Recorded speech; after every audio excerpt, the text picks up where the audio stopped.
warahmatullahi wabarakatuh. Perkenalkan, saya Habibah Nurul Aziza, NIM 19211111074 dari kelas HES 4C. Di sini saya akan membahas tentang apa saja yang saya dapat dari mata kuliah Hukum Perikatan Islam di Indonesia pada kelas 4C ini, serta harapan saya ke depannya seperti apa dan cita-cita saya.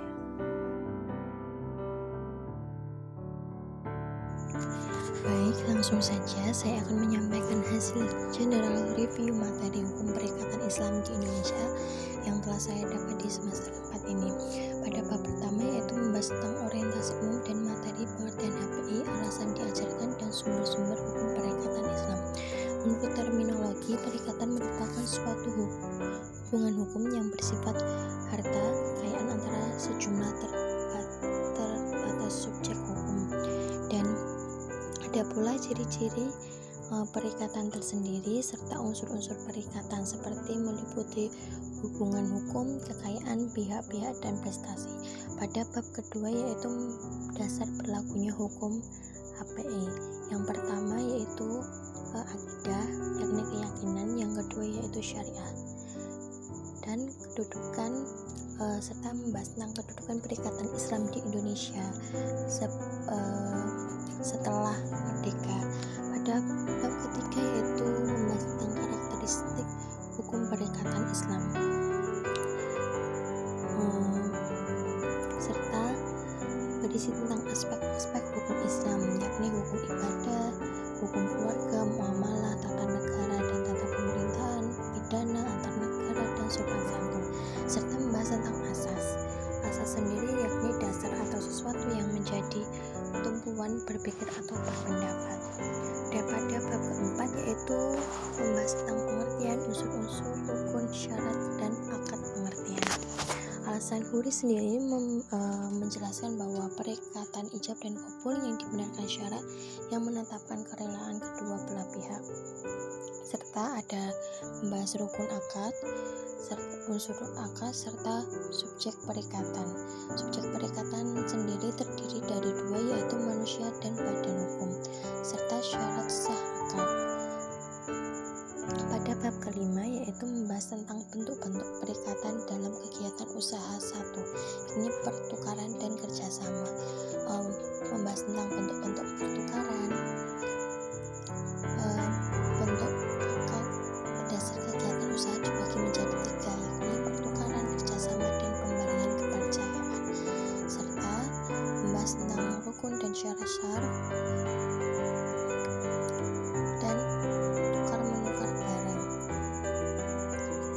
Pada bab ke-6 membahas tentang bentuk perikatan pemberian kepercayaan, yakni akad pemberian kepercayaan adalah akad kepercayaan seseorang mengutus orang yang dipercayanya untuk bertanggung jawab atas kebutuhan barang atau hartanya. Bentuk-bentuk akad ini seperti wadiah, rohan, wakalah, kafalah, ariyah, dan hiwalah. Dan pada bab ke-7 membahas tentang penggolongan akad. Menurut Subekti, kontrak yakni suatu perhubungan hukum antara dua orang atau dua pihak berdasarkan atas pihak yang satu berhak menuntut suatu hal dari pihak yang lain, dan pihak yang lain berkewajiban untuk memenuhi tuntutan itu, serta macam-macam akad. Akad bisa dilihat dari segi keabsahan, penamaannya, disyaratkan akad atau tidak, dan segi sifat bendanya. Ada bab 8 membahas tentang kedudukan hukum perikatan Islam, yakni lembaga yang telah menggunakan prinsip syariah Islam yang di Indonesia dari tahun ke tahun semakin beragam jenisnya, antara lain bank syariah, asuransi syariah, serta pasar modal syariah. Pada bab ke-9 yaitu membahas tentang kedudukan hukum perikatan Islam dalam lembaga ekonomi syariah, seperti reksadana yang beroperasi menurut ketentuan dan prinsip syariah Islam, baik dalam bentuk akad antara pemodal sebagai pemilik harta dengan manajer investasi sebagai wakil syahib mal, maupun antara manajer investasi sebagai wakil dari sahibul mal dengan pengguna investasi. Pada bab ke-10 yaitu membahas tentang tinjauan hukum Islam terhadap transaksi bisnis modern pertama, yakni MLM, waralaba,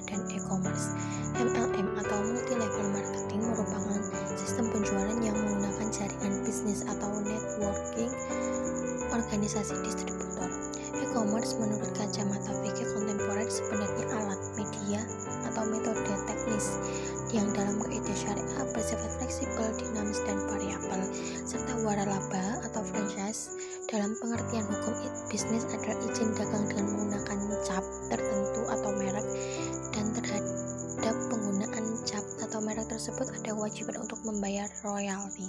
Pada bab ke-11 yakni membahas tentang tinjauan HPI terhadap transaksi bisnis modern yang kedua yakni EFT, credit card, masalah persaingan usaha, dan lain-lain. EFT sendiri yakni pemindahan bukuan sejumlah dana dari suatu rekening ke rekening lainnya dengan menggunakan media elektronik. Yang kedua yaitu kartu kredit, yakni suatu jenis alat pembayaran sebagai ganti uang tunai yang sewaktu-waktu dapat ditukarkan apa saja yang diinginkan di mana saja, dan cabang yang dapat menerima kartu kredit dari bank atau perusahaan yang mengeluarkannya. Persaingan usaha ada 3 yaitu monopoli, price fixing, dan kartel. Dalam nilai perekonomian Islam sendiri, Islam mendorong umatnya berjuang mendapatkan harta dengan berbagai cara asal sesuai ketentuan syariah, mendorong kerja keras dan melarang meminta-minta, serta setiap individu mendapat haknya sesuai dengan kontribusinya dan tidak mengambil hak orang lain. Harapan saya setelah mengikuti mata kuliah hukum perikatan ini, setelah saya mempelajari hukum perikatan Islam di Indonesia ini, akan menjadikan bekal dan pedoman bagi kedepannya. Dan saya bercita-cita ingin bekerja di instansi hukum seperti pengadilan, advokat, maupun yang lainnya, serta agar menjadikan orang tua dan keluarga saya bangga akan pencapaian saya terhadap pekerjaan saya yang telah saya tuju, serta mengamalkan apa saja yang saya pelajari seperti di ekonomi syariah dan lain-lain. Apabila ada salah kata, saya mohon maaf. Wassalamualaikum warahmatullahi wabarakatuh.